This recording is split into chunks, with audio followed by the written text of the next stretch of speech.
Hi, welcome to The Loop. This week we're talking about the importance of grandparents to our families as we raise our children, hopefully so that our household's happy and it's healthy.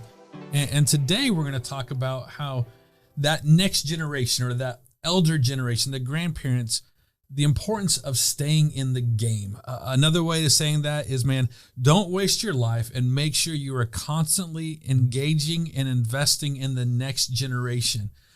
Dennis Ray, you're retired and you volunteer here at the church and you're investing in the next generation. Why are you doing that?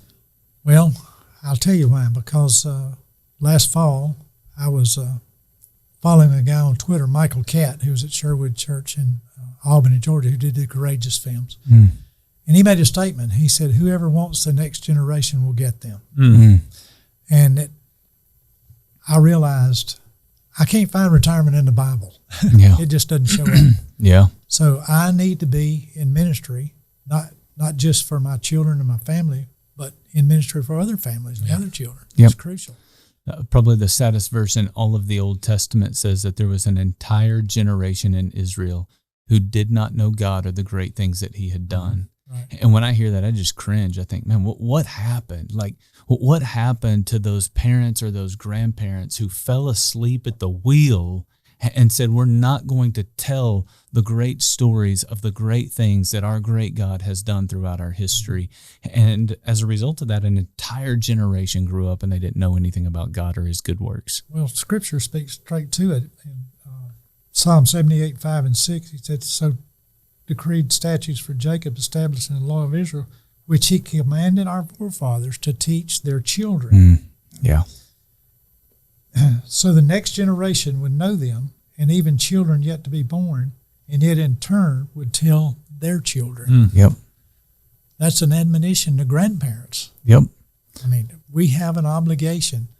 Until I draw my last breath, my children need to know where I stand with the Lord. Yep. It's crucial. Celebrate the good things that God has done in your own life and in your family, how you've seen God work in great ways throughout your lifetime, and then pray that God continues to work in the lives of their children and even your grandchildren in the same way.